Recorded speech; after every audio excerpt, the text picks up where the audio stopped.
हम जब मंदिर में आएंगे तो नहीं पैसा लेके आओ, नहीं सोना लेके आओ, कम से कम अपने भाव तो समर्पित करके जाओ कि प्रभु मैं आज आई थी, 1 घंटे के लिए आई थी, पर प्रभु तेरे में जी के गई, तेरे में जी कर गई, तेरे साथ जी कर गई, तुझे पी कर गई।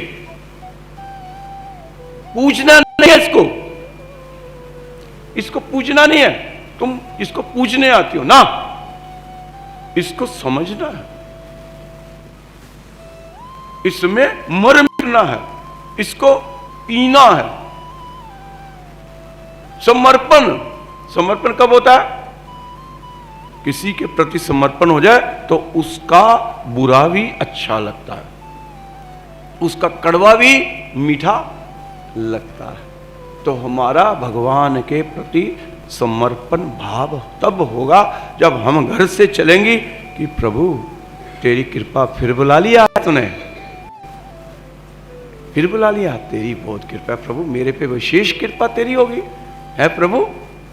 देख ये लोग क्या कर रहे हैं, सड़कों पे कैसे भाग रहे हैं, एक दूसरे पे जा रहे हैं, और तू मुझे कितना नला धुला के और मंदिर में लेके जा रहा है प्रभु। तो ये उसको आपने धन्यवाद करते करते मंदिर में आ जाएंगे।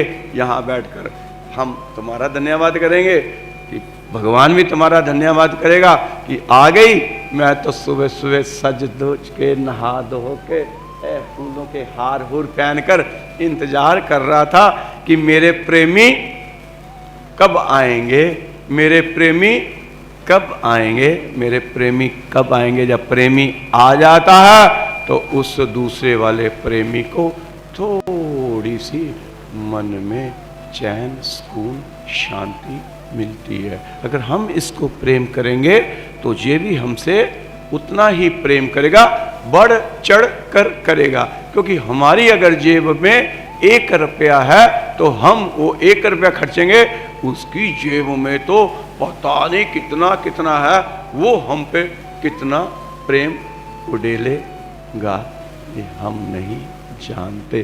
पर कम से कम हमारे पास जो जितना प्रेम है उतना तो इसके प्रति उड़ेल देना चाहिए ना। इसलिए कंजूसी मत किया करो मंदिर में बैठकर, बोलने की, ताली मारने की, और मंदिर में बैठो ऐसे।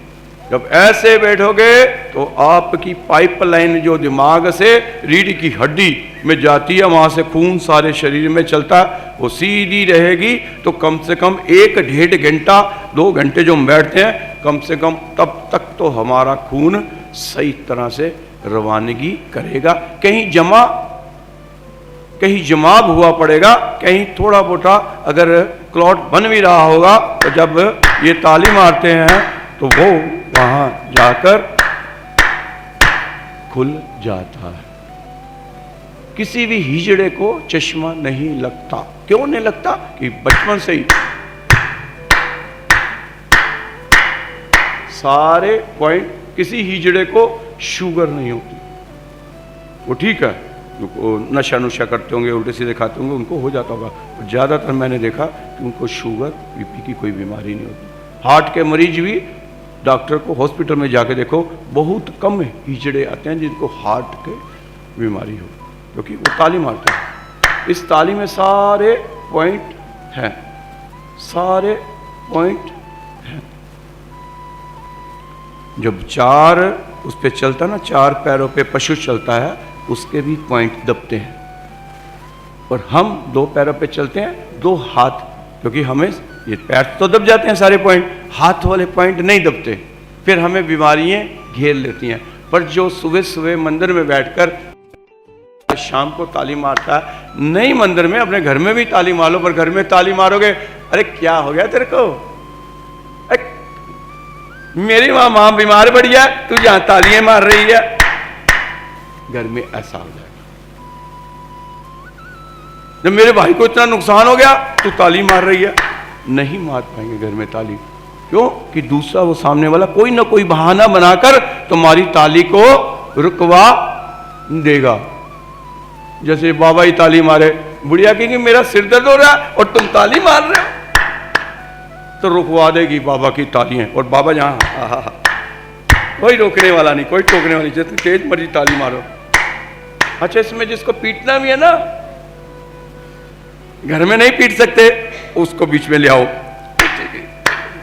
अब बता, लिया बीच में ताली के, पीट, अच्छी तरह पीट, छोड़ ही मत उसको। जिससे तेरी खुंदक है, जिससे तेरे को गुस्सा है कि इसको तो मिल जाए ना, इसकी तो मैं पटाई कर दूंगा, उसको बीच में लिया, दे तो साथ में करती रहा, श्रीमन नारायण नारायण हरे हरे। शरीर तेरा श्रीमन नारायण करता रहे और आत्मा और मन तेरा उसको पीटता रहे।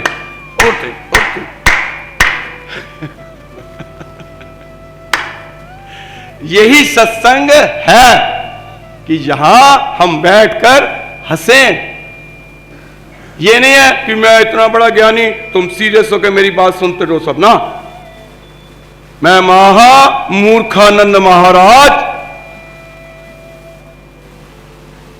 आप लोगों को समझाता हूं कि इस मूर्ख की एक भी मूर्खता भरी बात में आपको समझ आ जाए तो समझ जाना, नहीं तो हम जहां थे वहां तो रहोगे ही।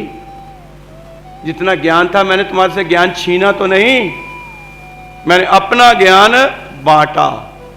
मच्छर का कितना ज्ञान है बताया, ताली का ज्ञान आप शास्त्र पढ़ लो, योगा की किताबें पढ़ लो, उसमें लिखा है कि ताली मारने से कई विकार हमारे खत्म होते हैं।